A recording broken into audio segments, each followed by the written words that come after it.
Welcome back to another PCBH Corner, and we are, what is it, Wednesday?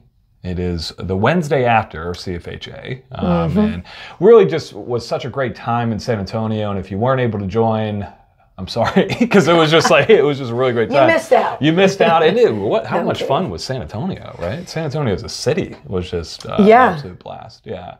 And so what we were hoping to have this corner be on was some reflections, some takeaways from CFHA, and then this bigger kind of topic. It's going to be interesting to see how this goes about like what might be causing integration to not take off the way that we thought it would, and we'll explain why our minds are going that way. But any initial reflections from CFHA? Anything that you really took away? Anything that really stood out from you? Yeah, I was thinking this morning just about, well, I guess I don't know what all the other conferences are like. I know some of them, you know, like APA are huge, and then STFM, and some of these other ones that I've been to, but I haven't completely immersed myself fully into those. I guess I just feel like CFHA is such a special place that I was thinking it's almost like a vacation / like retreat with the whole field of integrated care. Yeah. And it has, you know, there's part learning, there's part presenting, there's part connecting, and then there's just like fun with your friends and colleagues. Yeah. And so I just feel that it's really, you know, really, I was going to say unique, but I guess I don't know if the other conferences get like this or not. I know exactly what you're saying. Like, it seems like a very unique thing because of just how much fun we have. It's almost kind of like, this can't be like what other... maybe it is. Maybe it is, though. Maybe we don't know. But all those different things that you said, I really do love that you said those. I was talking to someone about how they're like, man, CFHA does seem just different. That there's just such giving people. So many people want to connect and discuss. And I love how you threw in there. It's also like you get to catch up with friends. You get to enjoy a city. Like, it is a very unique experience. And I love the way that the last several years they'll have the...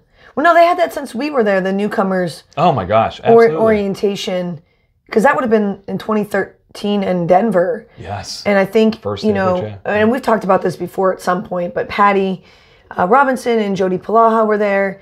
And I still remember them talking about, they had us like draw the circles of who was like in your sphere, and they encouraged you to like reach out to some folks who've been in the field. They also encouraged us to, you know, folks to stay clinical as long as you could. And it's just so interesting that those items and nuggets have stuck in our head 10 years, well, I guess 11 years later. Plus, yeah. 11 years later, and then, you know, being at the newcomers orientation, I know you and I stopped by, a few other folks that stopped by. It was really cool. It was like, hey, that's this thing happening again. That is cool. And so that is really hopefully cool. Making CFHA, like we've said, a community to where people are early career, early mid-late, late career, kind of all coming together and learning from each other and reflecting with each other. Yeah, it's just a really cool experience. So the one thing that we were talking about a little bit that was maybe a theme that we heard, and you know, it is interesting why my mind's a little bit hesitant to talk about this, like kind of we were saying before. I don't know why, but one of the themes I definitely feel like I felt was, and I even had a conversation with someone about this, that yes, there were really great presentations, there were really great discussions, and there was still like a sense of like a lot of struggle. Like there wasn't a lot of times I talked with people and people were saying our integrated care is awesome. Like we're just, you know, everything is going great, visits are going great, providers love it, BHCs love it. Oftentimes the conversation was more, man, we're struggling to hit productivity. We're struggling to hire and to retain BHCs. That one was big, that second one you just said. Yeah, and there was almost just a sense of, you know, that question of like, what are we doing wrong? Like, what are we doing wrong? And it is an interesting one because we kind of get insulated a little bit here at CHCW where that's not necessarily our experience, kind of the opposite. It's like, oh man, we are hiring. You better knock on some wood. I know, I was thinking that too. You know, our BHCs are engaged, we're hiring, productivity is going up, providers love it, patients love it. Like, it's such a different experience. And we were talking with one of our colleagues, Deepu George, and we went to Deepu and Sandy Blunt's presentations about contingencies and about how we're kind of separating out still behavioral health and physical health, maybe unintentionally, as well as Deepu saying about like, what are the contingencies that allow organizations to really thrive in integrated care. So those are the two topics my mind wanted to kind of discuss a little bit. Where do you want to start first? What would be the area of starting first? Yeah, I guess just for the struggles, and I guess, I don't know enough about, with Sandy and Deepu, so I don't want to say something wrong, but the rules that are at play, I kind of started thinking a lot about some of the states and some of the barriers that folks were running into, like, oh, I can't use these codes, or this insurance isn't accepted, this, and this. And I was, reflecting upon, hey, well, what makes things more favorable in an FQHC setting, maybe?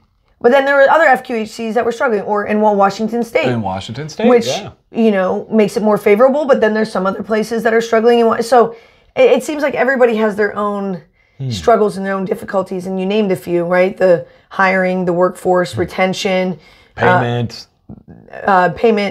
receiving payment for their services, reimbursement. Yeah. And so I guess, I know, we kind of went dark kind of quick. It felt a little heavy thinking about, well, how are we going to help, or how is what we know is such a valuable service to patients, which is delivery of behavioral health services in a primary care settings. Now, I know that's where we specifically spend a lot of time, but also just medical settings in general.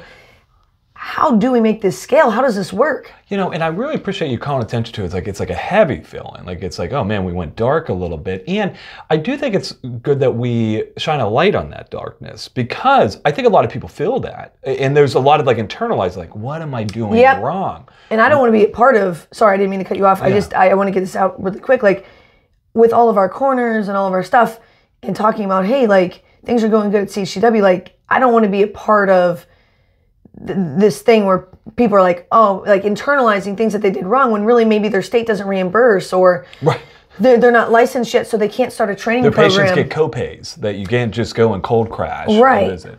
What was the book do you feel like we referenced the most during the conference to people?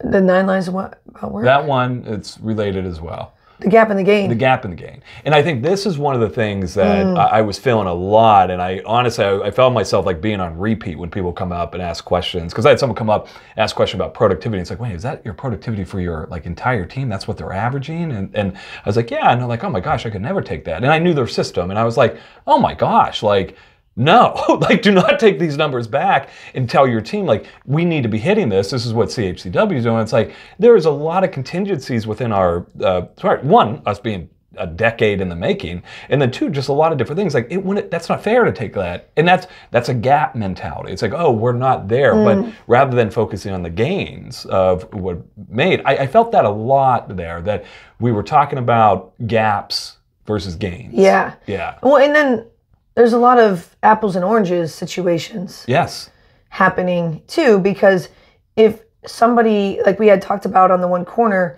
where we break down the productivity and we conclude that it comes out to about 8.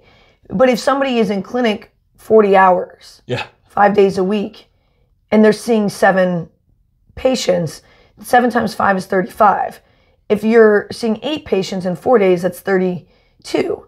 And so, you can't just only go by per day. You have to break it down and say, do any of our providers in any of our system, both behavioral health and medical, does anybody have paperwork or admin or teaching responsibilities, or what % are they in clinic? Like, there's just like a lot of nuance to this. And I guess what I'm saying is, I don't want to contribute to that when, we're in a different setting, and as you and I had talked with Deepu, that we're in a completely different situation, like you said, a decade, but actually probably close to 2 decades in the making, in some ways, here at CHCW, that the way we do handoffs, the way we do everything is different now, because we have had so many hires. Yes. So now we can do a different brand, everything is a different look now, since we have more peoples. And, and that's where it goes back to like these contingencies, right? And I think this is a big thing, talking with Deepu, listening to Sandy Blunt, and I think we are now trying to start it more in our consulting that we do is like, hey, we can come in and train and teach some specific things. Okay. And there needs to be an intentionality of like, what system are you in right now? So we can come and we can have, I think about our presentation we just did in Canada a couple weeks ago, where it's like, I thought we nailed it. I thought we did a really good job. So if you're watching out there, hopefully you did, right? Yeah, if you were part of that, it's like, man, that sucked. That would be a bummer. But the point being is that like, then we talked to some of the people that brought us in about what primary care was like in Canada. I was like, almost having a panic. I was like, oh, I don't know if what we taught you all is going to work. You know, I don't know if that's going to be. So you could take big nuggets away, but the whole package. Correct. Is, oh man. So I think that's the thing that comes up that maybe this will be almost not like a New Year's resolution because we're not there yet, but maybe after CFHA, this is our resolution into next CFHA is yes, let's talk about the trainings. Let's talk about these different things and let's make sure we acknowledge some of the things that maybe are leading to our success. So anytime that we put out numbers, anytime that we put out these different things, like let's talk about the contingencies that are in play that are allowing these things to be realized. And some of those contingencies, I would imagine, would be FQHC, State of Washington. Yes. We created and built a training program. That could bill. That could bill. As well as thinking outside the box and getting master's level students and then having a really good mix of master's and doctoral. That we're a family medicine residency program, that we get to train our family medicine residents and kind of indoctrinate them into this idea of PCBH, and then we get to keep some of our family medicine residents to be attending. That's a good contingency, and with the pre-doc and the post-doc situation, folks can decide whether this is a place that they want to work, and so then if they do decide to stay on, you have somebody that's training your system for 2 years. And some of these contingencies, as we're saying this out loud, it's like that might be more important. It's not just that, we were talking before the corner just real quickly of like, it's not just what to do with gather and 4Cs and the contextual interview, all of which are important. That is important. But we also need to talk about how are you going to create a culture and a context for this to flourish. And so maybe there are some nuggets by looking at these contingencies, because maybe somewhere you can make a master's program, or you can do a doctoral program, or you can use some of the education time or project time and engineering the schedules to make it more manageable. And then some of the contingencies you might not be able to. And then there's a whole other contingency. Go ahead. Which is the culture that you create. Yes. Of to see them, celebrate them, and expect of them, which is, where a lot falls on the leader to create an environment that people can show up. And as Deepu was explaining to us, people can show up, love their work, find joy, and be vulnerable. So I went off on a little bit of tangent. I want to hear what you're thinking. That goes along. I think this will be actually a really great parallel that we'll jump around.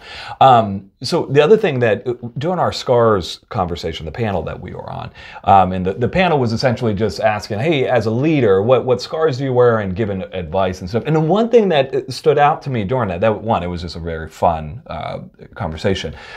3 out of the 4 people that we had on that panel don't have families. And by meaning don't have families. Like we have families, but we don't have children. We don't have kids. And as I was sitting in that, where I didn't actually say it, but afterwards I was like, oh man, like Bridge and I, like you and I, we don't have kids, and how that's a huge contingency. And then also thinking about how the thing that I felt was the most, the biggest buffer as well as the balm for my scars was having you. Like having you as a co-director and a partner in a crime and values. Like we don't talk about that a lot. We don't talk about how like a contingency of us being able to build a culture and a context is 2 of us sharing the same missions, sharing the same values, being able to breathe that into the organization. Yeah, and that is a huge contingency. And then, our brain goes to, if we can't okay, so not everybody can work with their spouse in the same maybe they don't want to organization. And many people absolutely do not want to work, with their spouse. Well, one of the other persons on the panel had called out about having a mentor for that they meet monthly for the last, I don't know, what was it, like 14 years or something? Oh, yeah. And Crazy. so if you can't, you almost have to look within your context and see what is feasible and reasonable and realistic. And then again, and maybe you and I, we have certain contingencies, but there might be other Correct. areas and other places that have different contingencies. Maybe they have a little bit more research contingencies. So things are a little bit easier for research. So yeah, I guess now we're getting really into systems and what's feasible and what's realistic. And the one thing that, I don't know if your mind feels this way, I always feel this way when we start talking about systems and different things, like these huge things that it's like, oh my gosh, they don't seem movable. And then it almost like seems like deflating. It's like, well, what, I don't have a Bridget. So now what do I do? Or I don't have a mentor that I've talked to once a month for 14 years. Correct. Or I don't have the support from a certain thing. So I think there's also an and to this of us, and this is where maybe as we're talking, this is why I love these conversations, because my mind's thinking about, it's like, we need to acknowledge these contingencies. We need to acknowledge the things that we probably are influenced. So like one of the biggest things for CHCW is absolutely having Kirk be one of the first psychologists here absolutely was a huge contingency that just rippled out in a lot of ways, right? Like not everybody gets to start their program after Kirk was there, right? So I think let's acknowledge those, and let's also make sure to, even if there's not the same, you don't have a Bridget, Kirk didn't start your program, all these different things, there's still things to do. There's still hope. There's still like a way, and I go back to what you were saying about see them, celebrate them, expected them, engineering a context, looking at these specific things about engagement, keeping the main thing, having an understanding, like there's these things that you can start to do to build that system. I think your point to the gap and the gain, I keep blanking on that author. I don't have, my phone's recording, yeah. Regardless, if you put into Google or the Audible, the gap and the gain, it'll come up. That's just like keeps playing in my mind. And then I think that in general, us as humans, we do this all of the time where you learn about maybe a specific diet or nutrition plan. And you think to yourself, well, I can't do all of that, but I can do some of that. Or you learn about a new exercise plan. And you're like, well, I can't do all of that, but I can do some of that. Or you're reading a book about, I don't know, time blocking. It's like, I can't do all of that, but I can do some of that. And so I think the same thing here. Whether you watch our PCBH Corners or whatever session you go to, of trying to think about, and I think we all naturally do that, right? When we're sitting in that presentation, they're putting it up on the screen. Everyone starts running it through their system and through their context of like, okay, I might not be able to do all of this, but what can I do? And taking that piece and taking that nugget and not like blaming or shaming yourself if you're not able to, you know, get to 100%. Because that's a gap. That's a gap move, right? The gain move is what you said about being in a presentation, be like, what can I take away? What's a nugget I could take away? That's a gain move. That's a movement of, hey, we're moving towards this. So now I'm going to take us on a slightly different ride, unless you want to take us on a slightly different ride. No, keep where you're, well, you go and then I'll think about it. Okay, we'll see where we land on this. So one of the things that, you know, we had talked about with Deepu was about ways in which we support the workforce and basically create a certain environment where folks feel supported so that they can go do vulnerable work. That's kind of how Deepu was explaining it. And I was thinking about all the books that we had read on leadership and, you know, studied Southwest Airlines, where it's like, you take care of your employees will take care of the customers. So some of the early influences on our reading and our leadership was, you take care of your BHCs, they'll take care of the patients. They flourish. And they flourish. And that's been a really important part, I know, of our specific leadership, is a healthy and well-supported BHC can go be free to flourish and go do their good work. I love the word that you use, they can go be free. I love that. So, but then it comes down to the question of, what if you're a leader in a system, you have very few resources, there's not really a workforce pipeline. Now you're carrying this really heavy burden while trying to take care of your team, and there could be external pressures. And then it's like, how much of the success of what we're able to do in visits is just because a BHC feels so supported and they can be vulnerable. They can have tough days because they know that there's at least, it doesn't always have to be you and I. Like we have a whole team of OGs, as we call it, that like if one of our trainees is having a difficult time, they can go to, shout out to Sarah Ortner or shout out to Amelia McClellan. Julie Aubrey, yeah. Lisa Shepard. Yeah. Oh my gosh, our whole team they can go to. So like how much of what we have going on here works because of that support? I don't know. Now I'm off on... No, I love it. It was the same place that I was going to go. And maybe this is, maybe this is a call for people that are directors and, there was a huge grant that came out, right, that's going to support this integrated care. And maybe this is almost like a pausing moment for people that got the grant, right? A pausing, thinking about the next steps. Yes, there's moments of needing to train skills and knowledge, and that is paramount. Gather 4Cs, whether you do 5As or this contextual interview. That is paramount. Okay. And there needs to be attention of building up what you just were describing. Asking yourself, if all these things are psychological events, so if we're thinking back to like, functional contextualism and just different things, like if everything is a psychological event, which is basically just all human behavior, right?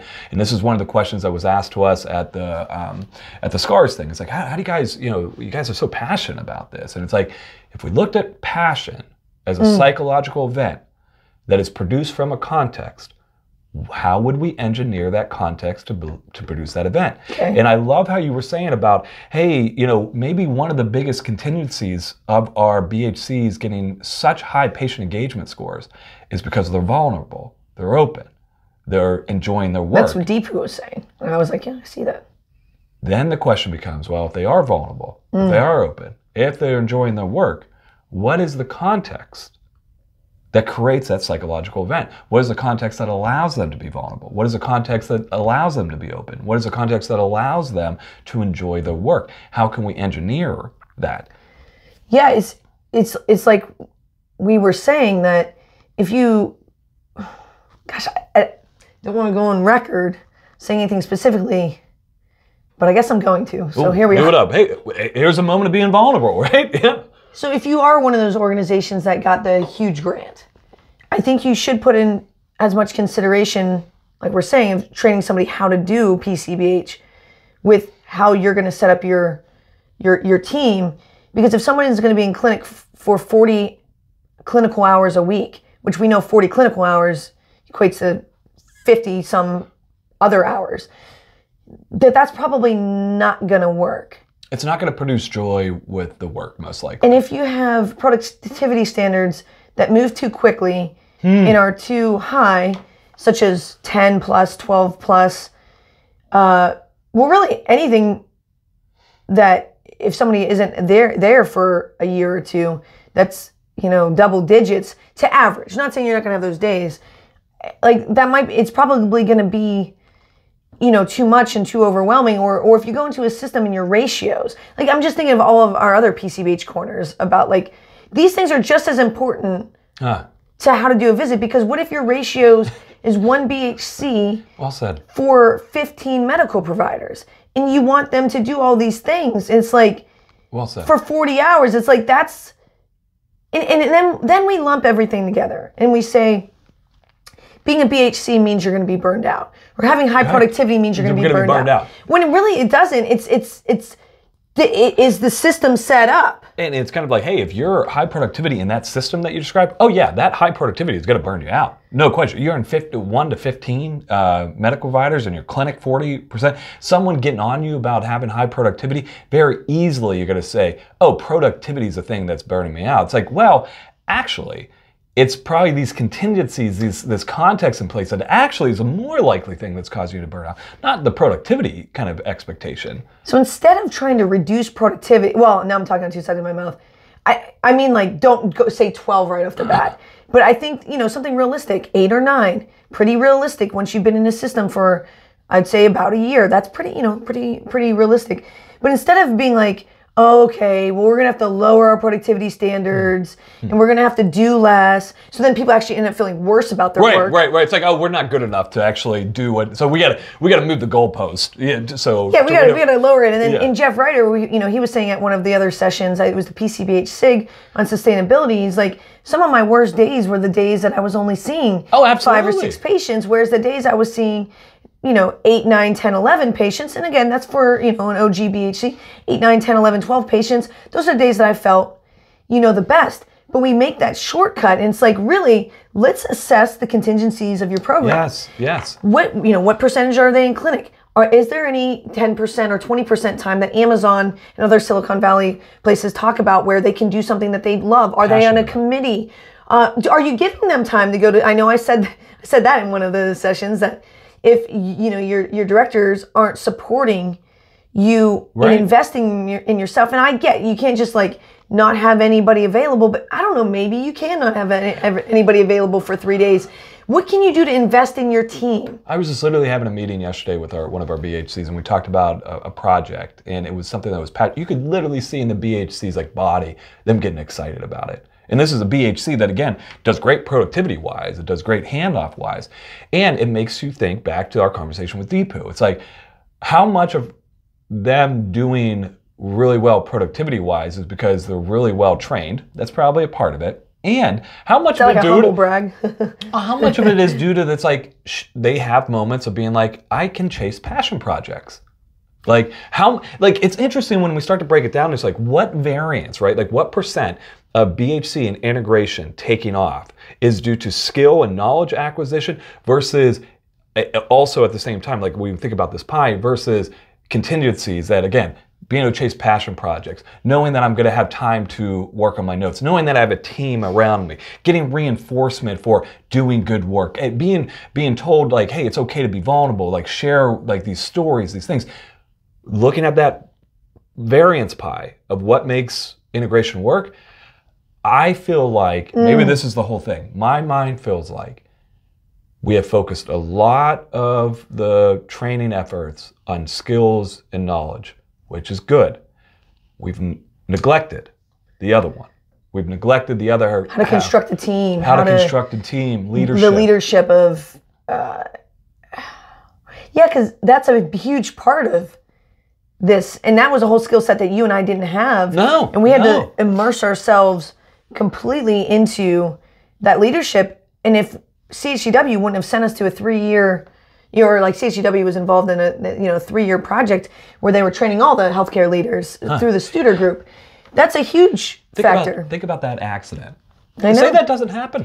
Say that doesn't happen. There's no way. There's no way someone can convince me we would not be anywhere near what we are if we don't have the consulting through Studer about developing leaders at that time. No chance. And I think that's why this has been some of yours and I's fodder for making PCBH Week on contextual leadership. And we've done a lot more presentations on contextual leadership of how does, we have our little pithy things, see them, celebrate them, and expect of them. And that's kind of our way of approaching employee engagement as leaders. And we know from the literature, the only thing that matters as far as team culture is engagement. Yes. So then it's like, how do you distill that down and say, well, how do we get engagement? Well, see people, celebrate people, expect of people. This is making my mind just like rethink like all these trainings that we have coming up, and even on like single set. What if we approach like people adopting a single session mindset as a psychological event? What context would create that, right? Like what context would allow someone to just naturally start to adopt those things? So it's going to be a great question that I'm going to reflect on and think about. That's what, if I took my biggest takeaway from CFHA was, I don't want to be, my mind's worried about being negative about this, and I don't want to be negative. It's more about just validating. It's like, there's a lot of teams that are struggling. Yeah. There's a lot of teams that are struggling to get buy-in, to do all these different things. And if we looked at that as a psychological event and been like, well, what's producing that? I think this is one of the biggest reasons, is because we're not focusing, we need to have a balance of focus on skills, knowledge, all those different things, training, that's important. and. It's almost kind of like, which isn't surprising, it's kind of almost like what your Access V is all about, right? Of, hey, we need to have our expertise as clinicians. Ooh. We need to have the knowledge, the evidence-based, all those different things. That can't be it though. There has to be, as we do with the Access V, there has to be the patient's expertise, their context, their Access V. It's the same thing here. You have to almost filter all this key findings from the integrated care literature. Super important. But you need to filter it through your specific context and contingencies. And what shakes out might not, if you just try to go straight there. And that's what we're doing. Yeah. Go to our session with us, like, we're going to tell you do single sessions, right? And it, hopefully we'll be in a little bit more aware, obviously we're being funny about this, but just do this. Yeah. That's doing that straight through. Yeah, and you got to filter it through your context. And sometimes when you make that filter through of like, so somebody has type 2 diabetes, and now it's actually been raised to 200 minutes of exercise per week.